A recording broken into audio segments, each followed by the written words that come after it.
열심히 공부해서 좋은 주식에 좋은 투자를 하는 방법을 배우는 시간이죠. 주식연구소. 대한민국을 대표하는 주식 초보를 위한 최고의 선생님 염블리 염승환 리베스트 투자증권 리테일사업부 이사 화상으로 연결합니다. 이사님 안녕하세요. 네, 안녕하세요. 네, 요즘 시총 상위 종목에 포함되어 있는 대형 기술주들이 오름세를 보인다던데 오늘도 그렇습니까? 네, 이게 미국의 요즘에 이제 그 10년물 국채 금리가 좀 떨어지다 보니까 이제 금리와 기술주들은 좀 반대로 가거든요. 그 영향으로 오늘 사실 미국 증시에서도 나스닥의 기술주가 상당히 좀 많이 올랐습니다. 실제 이제 오늘 뭐 물론 이제 연준 의장의 연설은 있었지만 네. 좀 불확실성이 그렇게 높진 않았고 그 가운데 미국의 이제 국채 금리가 조금씩 안정화되면서 반도체나 IT주들 특히 좋았고 또 특히 가장 대표적인 이제 한때 고성장주였죠. 그 로블록스 메타버스 게임 만드는 그 회사가 오늘 새벽에 한 4% 정도 오. 주가 좀 급등을 했었고 네. 또 요즘 미디어 기업들도 좋아요. 넷플릭스도 한 4% 오늘 주가 좀 상승을 좀 했었습니다. 그리고 아마존도 주가 흐름이 오늘 3% 이상 강세를 좀 보였거든요. 그래서 그동안 가장 부진했던 섹터가 사실은 이제 미국의 빅테크고 사실 이건 뭐 미국만 그런 게 아니라 중국도 작년에 그 공동 부유라 그래가지고 다 같이 잘 살자라는 이제 구호가 있었죠, 중국에서. 네. 그러다 보니까 이제 빅테크를 계속 규제를 했어요. 근데 이제 요즘에 바뀌었죠. 그 알리바바도 그렇고 텐센트도 이제 같이 가자. 이제 중국 정부가 입장을 바꾸면서 이런 기업들의 주가가 또 올라가니까 이게 전체적인 글로벌 증시의 그 빅테크 회사들의 주가를 끌어올리는 원동력이 됐고 그래서 그러다 보니까 이제 요즘에 한국의 그 네이버 카카오까지도 같이 가는 그런 흐름들이 일단 오늘까지도 계속 연출이 되고 있다라고 보시면 될 것 네, 같습니다. 기대 인플레이션이 나왔죠. 뉴욕 연방준비은행이 조사한 1년 후 기대 인플레이션이 5%대로 나왔습니다. 좋은 징조죠? 네, 그러니까 기대 인플레라는 거 이제 사람들이 이제 뭐 1년 후, 3년 후, 5년 후 이렇게 기대를 하는 물가 상승률이라고 보시면 좋겠는데 네. 이게 자꾸 물가 상승률을 높다고 생각하면 이게 경제는 심리거든요. 그러면 이제 당연히 물가가 높다고 너무 높다고 생각하면 사람들이 소비를 또 줄일 수가 있기 때문에 경제에도 부담이 되는데 그래서 항상 이제 연준 의장도 기대 인플레 잡아야 된다, 잡아야 된다. 주식시장에 자꾸 안 좋은 얘기를 많이 하는 이유 중에 하나도 자꾸 시장이 좋아지면 기대 인플레가 높아지거든요. 그래서 이제 그걸 좀 관리를 하고 있는데 네. 다행히 이번에 그 1년 후 기대 인플레가 0.2% 하락을 해서 5% 정도에 좀 그쳐서 시장이 좀 우호적이고 이게 2021년 7월 이후 최저치예요. 그래서 오. 상당히 좀 의미 있는 데이터가 나왔고 특히 이제 네. 이번에 영향을 줬던 데이터가 휘발유하고 식료품에 대한 이제 물가 전망이 많이 좀 그 누그러졌다고 합니다. 이 부분이 좀 좋게 작용을 했고 그래서 이 기대 인플레이션 같은 경우는 어쨌든 그 뭐 다시 또 변동할 가능성도 물론 우리가 배제할 수는 없지만 최근에 원자재 가격도 많이 떨어지고 있고 미국의 그 시간당 임금 상승률이라 그래서 이제 월급 같은 거죠. 어떻게 보면은 그게 이제 상승폭이 둔화되는 그런 조짐을 좀 보이고 있기 때문에 아마 어. 기대 인플레이션은 앞으로도 좀 꾸준하게 좀 완만하게 하락하지 않을까라고 좀 전망을 하고 있습니다. 네, 기대 인플레이션이 중요한 이유가 앞에서도 뭐 말씀해 주셨지만 실제 물가 상승률에 영향을 상당히 많이 미치기 때문이잖아요. 네네. 네, 실제로 물가 상승률 하락으로 이어지길 바라겠고요. 네. 지금 또 미국 12월 고용 동향 지수가 116.32를 기록해서 3개월 연속 내려왔거든요. 네. 고용 둔화 조짐이 보이는 건가요? 이 숫자 어떻게 해석을 하면 될까요? 일단 이제 이게 지표를 보니까 그 3개월 연속 하락을 했다고 하더라고요. 그래서 좀 전달에 117.14에서 116.31로 떨어졌는데 이게 이 지표가 나타내는 건 일자리 이제 증가가 좀 둔화될 것 같다. 요런 걸 나타냅니다. 그러니까 고용이 좀 둔화되는 거죠, 한마디로. 그걸 좀 나타낸다고 보시면 좋겠고 컨퍼런스 이제 보드라는 이제 전문 기관에서 여기에 대해서 이제 해석을 해줬는데 네. 고용 둔화의 전환점이 좀 다가오고 있다라는 좀 신호가 나왔다라고 좀 그 언급을 해줬고 근데 물론 이제 이 수치 하나만 가지고 고용이 꺾였다 이렇게 볼 만한 근거는 아직은 없어요. 좀 더 몇 달 더 지켜봐야 되겠지만 약간씩은 뭔가 고용이 좀 둔화되는 조짐은 분명히 좀 나오고 있다라고 좀 보시면 좋을 것 같고 그리고 이제 이런 걸 기반으로 해가지고 올해 연준이 올해 목표하는 실업률 그러니까 전망을 하는 게 지금 현재 실업률이 3.5거든요. 네. 3.5%인데 연말까지 한 4.5%를 예상을 하고 있어요. 그러니까 음. 고용이 안 좋아지는 거죠. 실업률이 올라가는 거니까. 근데 네. 실제로 이 컨퍼런스 보드에서도 연말까지 실업률이 한 4.5까지는 올라갈 것 같다. 그러니까 한마디로 고용이 좀 조금씩 둔화되고 있다. 근데 고용이 둔화되는 건 증시에는 호재죠. 네. 왜냐하면 이제 고용이 너무 좋으면 당연히 또 이게 물가 상승 압력을 일으키거든요. 음. 고용이 좋다는 건 또 임금을 높게 올려줘야 된다는 얘기니까. 근데 이제 그런 것들이 둔화되는 조짐이 나왔고, 실제 그 고용 지표 발표 후에 미국 증시가 굉장히 많이 올랐거든요. 근데 그게 지금 이번 주까지도 연결되고 있는데, 결국 고용은 조금씩 이렇게 좀 악화되는 게 증시에는 상당히 좀 우호적이다라고 생각을 해주시면 좋을 것 같습니다. 네, 더 지켜봐야겠지만 고용 둔화 나타나고 있다. 이게 네, 연준이 또 바라던 바니까 그럼 네. 연준이 앞으로 속도 조절할 가능성이나 뭐 피벗 가능성도 높아지는 거잖아요. 그러니까 연준은 사실 근데도 계속 그거를 막고 있어요. 그러니까 이제 시장에서는 사실 기대를 해요. 연말에 금리 인하 할 거다 음. 이렇게 해석을 하는데, 연준 뭐 의장도 그렇고 연준 위원들도 나오면 하는 얘기가 꿈도 꾸지 마라. 꿈 금리 인하. 깨라. 근데 사실 이제 음. 안 믿죠, 사람들이 잘. 그러니까 사람들은 뭘 보냐면 데이터만 봐요.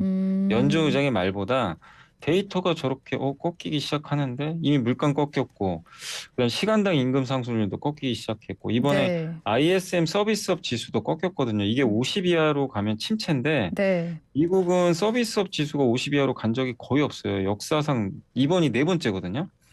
근데 이거 내려갔을 때 금리를 올린 적은 단 한 번도 없어요. 음. 그만큼 침체를 이제 인정을 하는 건데, 물론 네. 뭐 한두 번 올리긴 하겠지만, 이런 지표로 봤을 때 연준의 말은 뭐 금리 안 내린다고 하지만 시장은 그 데이터를 보고 네. 뭐 낮출 수도 있겠다. 음. 지금은 이렇게 좀 생각을 하고 있는 것 같아요. 실제로 그 연준 인사들도 데이터베이스로 움직이는 거잖아요. 통화 정책을 결정하는 거잖아요.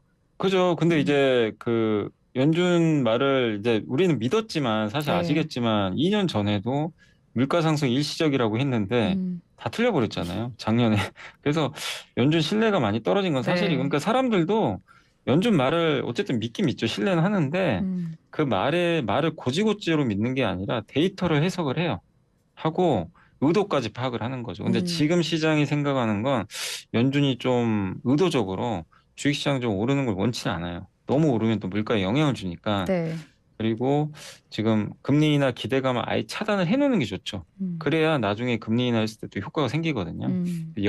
이제 그 약간 운신의 폭을 넓히기 위해서라도 그렇게 하는 것 같긴 한데, 네. 어쨌든 지금 데이터 상으로는 뭐 연말에 이 상태면 이렇게 계속 완화되는 흐름으로 간다면 금리 인하 한 번 정도는 할 수 있다라고 좀 시장은, 연말에요. 예, 연말 음. 정도엔 할 수 있지 않을까, 이렇게 좀 시장은 좀 보고 있는 것 네. 같습니다. 투자자들이 몇 번 당하고 나니까 이제 맷집도 생기고 이제 말을 정말 고지고대로 듣는 게 네, 아니라 그 안에 어떤 뜻이 의도가 담겼는지를 보는 것 같습니다. 네. 그래도 우리 제롬 파월 미 연준 의장이 이번에 연설을 했는데 어떤 말을 했는지 좀 볼게요. 중앙은행의 독립성에 대해서 강조를 했는데 이거 어떤 의미로 받아들여야 할까요? 그러니까 이제 그거였어요. 그러니까 되게 원론적인 답변인데, 물가가 중요하다. 음. 물가가 안정화돼야 그러니까 이 흔히 이제 여러분들이라고 표현을 하더라고요. 그러니까 모든 사람들이 다 행복할 수 있다라는 그런 약간 의미예요, 사실은. 음. 그러니까 물가가 너무 높으면 모두가 나중에 고통스럽다는 거죠. 그래서 물가 안정에 최우선을 두고 이제 경제 정책을 계속 꾸려 나가겠다. 사실 이제 이런 발언인데, 이 발언은 이제 굉장히 원론적입니다. 음. 뭐 어느 중앙은행이나 다 비슷하게 그런 얘기를 하니까. 그러네요. 근데 지금은 더더욱 고금리 시대니까 더 그런 얘기를 했겠죠. 근데 이번에 그런 발언을 했는데도 증시에 영향을 전혀 안 주고 오히려 미국 증시가 음. 급등해 버렸습니다. 그 이유는 이제 시장은 그런 원론적인 발언보다 아까 말씀드린 대로 데이터를 보는 거죠. 그 네. 데이터가 이렇게 나오니까 결국 언젠가는 금리 인하할 것 같고, 그리고 올해 3월이면 이제 금리 인상 끝나겠구나. 음. 여기에 대해서 시장은 이제 의심이 별로 없는 것 같아요. 그래서 연준 의장의 발언은 그렇게 큰 시장에 영향 안 줬고, 또 이게 그 연설을 하긴 했지만 통화 정책 방향에 대해서 어떤 언급도 하진 않았어요. 그냥 뭐 음. 물가 잡는 게 중요하다. 뭐 네. 그냥 그 정도고, 뭐 얼마까지 금리 올리고 이런 얘기를 하진 않았거든요. 음. 그래서 영향이 상당히 낮았다라고 보시면 되겠습니다. 네. 이번 주에 그 12월 소비자 물가 지수 CPI가 발표되는데 이제 2월 FOMC에서 연준이 베이비 스텝으로 보폭을 좀 줄일지 빅 스텝을 단행할지 전망이 엇갈리더라고요. 이사님은 어떻게 보십니까? 저는 개인적으로 0.25 할 것 같아요. 이제 베이비 0. 스텝으로. 왜냐하면 이제 5% 금리 인상할 것 같거든요. 최종 금리가. 음. 그래서 이제 이번에 2월에 0.25 올리고 3월에 한 번 더 올리면 딱 5%가 되잖아요. 그래서 이제 거기서 아마 종료가 될 것 같고, 음. 근데 이제 변수는 이번에 그 CPI 발표가 이제 내일 있으니까 내일 밤 10시 반에 이제 소비자 물가가 발표되는데 예상이 6.5거든요. 네. 만약에 또 너무 높게 나온다면 0.5% 인상 가능성이 또 높아지겠죠. 음. 변수는 있지만 예상보다 물가가 낮게 나온다면 0.25로 두 번 올리고 금리 인상을 좀 종료하지 않을까 이렇게 음. 보고 있고, 또 실제 메리 데일리 샌프란시스코 이제 연방은행 총재도 언급을 했던 게 금리 인상 속도를 좀 늦추는 게 좀 좋은 것 같다라는 자기 생각을 좀 얘기를 했고, 아마 원래는 0.5 인상이 훨씬 유력했어요. 예전만 해도 네. 2월에 0.5 올린다. 이게 되게 확률이 높았는데 네. 이분이 뭐라고 했냐면 이번에는 이 두 개를 다 테이블에 올려놓고 아마 음. 고민을 할 것 같다. 음. 0.25가 올라온 거예요. 요걸 논의를 한다는 얘기는 가능성도 충분히 있다고 좀 보고 있는 것 같아요. 그래서 음. 주거비도 좀 꺾이는 모습도 좀 나올 것 같고 해서 물가만 조금 예상보다 어쨌든 낮게 나온다면 0.25가 좀 확률이 굉장히 높지 않을까라고 예상은 하고 있습니다. 우리 시간으로가요? 내일 밤 10시 반에? 내일 밤 10시 반에 한국 시간으로 내일 밤 10시 반에 소비자 물가가 음. 발표가 됩니다. 알겠습니다. 지켜보도록 하고요. 그런가 하면 이번 주부터는 그 대형은행들부터 시작이 되죠. 본격적인 어닝 시즌에 돌입을 하는데 여기서 가치주도도 눈여겨볼 필요가 있을까요? 사실 이게 뭐 너무 가치주냐 성장주냐 구분하실 필요는 없는 것 같고요. 음. 그러니까 우리가 흔히 성장주 하면 뭐 빅테크 얘기하잖아요. 아마존, 뭐 넷플릭스, 페이스북 이런 거 얘기하지만 지금은 거기를 성장주라고 많이들 얘기를 안 하죠. 왜? 음. 성장이 정체되고 있으니까. 음. 항상 바뀝니다. 그래서 오히려 이쪽 요즘에는 넷플릭스를 가치주라 그래요. 왜냐하면 돈은 잘 벌어요. 음. 근데 가입자가 안 늘잖아요. 음. 옛날만큼 성장, 그러니까 뭐 예를 들면 1년에 1,000억 벌다가 1조까지 벌었다고 쳐볼게요. 그러면 계속 성장을 했죠. 그럼 내년, 내후년에 1조 1,000억, 1조 2천억 벌면 이건 성장이 아니에요. 음. 그냥 유지하는 거죠. 네. 우리나라 통신주가 지금 그렇잖아요. 엄청 벌다가 지금 몇 년째 계속 비슷한 금액만 벌어요. 음. 돈을 잘 벌죠. 그러니까 이제 그런 걸 보통 가치주라고 하는 건데, 그러니까 넷플릭스도 한때는 성장주지만 요즘엔 가치주로 불리거든요. 음. 그래서 너무 막 옛날에 성장주였으니까 영원히 성장주다. 옛날에 가치주면 지금도 가치주다. 이렇게 볼 필요 없고, 작년에 대표적인 가치주였다가 성장주로 바뀐 게 어디냐면 에너지주입니다. 에너지주. 작년에 왜냐하면 미국이 인프라 투자도 많이 하고 LNG 수출을 많이 했잖아요, 유럽에. 그거 다 에너지주들이 다 하는 거거든요, 대부분. 음. 그러니까 워런 버핏도 에너지주를 많이 샀잖아요. 한마디로 가치주 옛날에 음. 성장이 안 나오니까. 근데 네. 작년에 성장 나오니까 이게 바뀌어 버린 거죠. 그래서 이게 저도 좀 당부드리고 싶은 게 너무 막 가치냐 성장이냐 이렇게 구분하지 마시고, 다만 이제 성장이 나오는 게 그 성장주예요, 확실하게. 그래서 지갑이 여는 곳이 어디냐, 그러니까 지갑이 어디가 열리냐, 음. 소비자가 열어주느냐, 정부가 열어주느냐, 뭐 이런 여러 가지들이 있을 텐데 그런 지갑을 여는 쪽에 돈이 나오고 성장을 하는 거니까 거기가 어딘지를 여러분들이 눈여겨보시면 좋겠고, 그리고 성장주는 어쨌든 꾸준하게 올해보다 내년, 내년보다 내후년이 성장하는 게 성장주니까 음.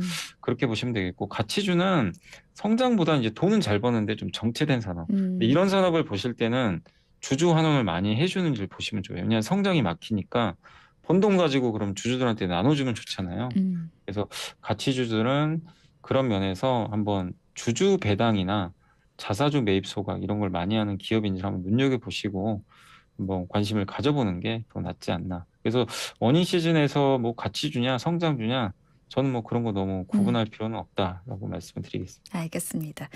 유럽 증시를 보면 지금 중국의 그 리오프닝 기대감에 상승을 했습니다. 2022년 5월 이후에 최고치를 기록했다고 하는데 주로 어떤 종목들이 오르고 있는 건가요? 요새 유럽 증시가 굉장히 좀 뜨겁더라고요. 음. 아니, 그러니까 작년만 해도 유럽이 망한다는 얘기 많았잖아요. 뭐 네. 영국도 그렇고. 근데 어느새 전고점 대비해서 거의 지금 근접을 했어요. 음. 그러니까 우리나라 증시가 이게 어디가 지금 위험한지 참 모를 정도로 한국은 아직도 부진한데 네. 유럽은 진짜 많이 올랐더라고요. 근데 이제 유럽이 이렇게 강한 이유는 날씨가 너무 따뜻해요. 따뜻하다 보니까 천연가스로 난방을 할 이유가 없어져 버렸어요. 음. 그러면 난방비가 덜 들고 천연가스 가격은 폭락을 했죠. 그러니까 이제 전기요금도 떨어지고, 그러면 제조업 경기가 좋아지겠죠. 비용이 어. 줄어드니까. 거기다가 유로화가 또 강세로 전환돼서 여러 가지 면에서 이제 유럽은 지금 훈풍이 좀 불고 있는데 또 한 가지가 유럽의 교역 대상국 1위가 중국이에요. 중국에 수출을 되게 많이 하거든요. 음. 요새 중국 경기 좋아지고 있잖아요. 네. 왜냐하면 이제 리오프닝을 하니까 이것도 유럽의 제조업체의 굉장히 호재입니다. 사실 유럽을 우리가 봤을 때 대부분 이제 이미지가 관광 얘기를 많이 하잖아요. 음. 사실 유럽은 이제 제조업 강국이에요, 사실은. 그렇기 때문에 유럽의 이런 이제 중국 경기 회복도 호재가 좀 될 수 있다. 그래서 요즘에 좀 강한 업종 중에 하나가 이제 대표적인 게 자동차 업종입니다. 음. 유럽이 또 자동차 강하잖아요. 네. 그래서 유럽의 이런 이제 자동차라든가 기계 업종 이런 쪽이 좀 주도를 하면서 음. 이제 유럽도 경기가 좀 좋아지지 않을까 이런 기대감들이 나오면서 상당히 좀 좋은 모멘텀을 좀 받고 있다. 이렇게 보시는 게 좋을 것 같습니다. 네. 지금 그 유럽 증시 훈풍을 몰고 온 요소들을 말씀해 주셨는데 그중 하나가 이제 중국의 리오프닝 기대감인데 네. 이게 유럽을 띄웠으면은 아시아 증시도 띄웠을 것 같은데 홍콩 증시는 상황이 어떤가요? 홍콩이 뭐 전 세계에서 제일 많이 올랐죠. 그 음. 이 저점 대비해서 한 40% 올랐거든요. 홍콩 와. 증시가. 근데 그만큼 또 빠졌어요. 정말 엄청나게 작년에 그 특히 정점이 그 시진핑 주석이 3연임이 결정되고 나서 엄청나게 빠졌죠. 근데 그로 이제 리오프닝 결정이 나면서 다시 리바운딩을 좀 해줬는데 음. 올해 연초 이후로는 한 6% 정도 올랐고요. 근데 결국 그 중국 경기 회복도 있는데 한 가지 더 큰 게 홍콩 증시에 알리바바나 텐센트 같은 플랫폼 기업들이 많이 상장이 돼 있어요. 네. 아까 설명드렸지만 여기 규제가 심했는데 이걸 풀어줬잖아요. 음. 그러니까 이제 이들 기업들이 급등을 하다 보니까 홍콩 증시가 더욱더 좀 강하게 움직였고 또 최근에 엔투그룹도 규제가 좀 많이 완화된 것 같고 마인이 안 보였잖아요. 근데 요새 좀 다시 또 이 나오더라고요. 아 그러니까 그래요? 마인에 대한 리스크도 좀 많이 완화됐고, 그러니까 마인이 한때 좀 뭐 중국에 좀 뭐 반항했다 뭐 이런 국민 얘기도 있었죠. 메신저였는데. 예.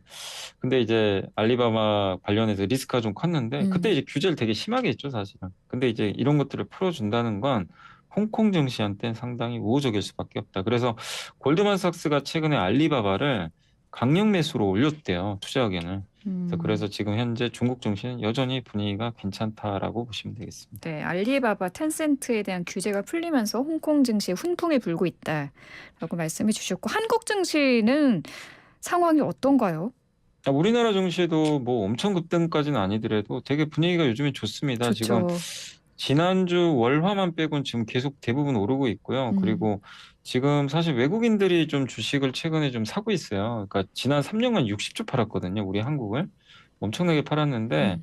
일단 올해는 어쨌든 순매수로 전환이 됐고 그리고 지금 환율 꺾였죠. 경기는 아마 3분기부터 좋아질 것 같고 중국 경기 좋아지고 음. 또 금리가 내려가고 있으니까 요새 그 회사채 금리도 많이 떨어졌더라고요. 그러니까 그만큼 자금 경색이 완화됐다는 또 증거니까 네. 좋을 수밖에 없는 것 같아요. 그래서 오늘도 좀 코스닥 중심으로 해서 오늘 코스피 지수는 코스피 코스닥 모두 다 좀 강세 흐름을 이어가서 연초 대비해서 코스피가 한 6% 가까이 좀 올랐다라고 보시면 좋을 것 같습니다. 네. 지금 뭐 대부분 업종이 상승세인데 네. 그래도 이 중에 눈여겨볼 만한 종목이 있다면 뭐가 있을까요?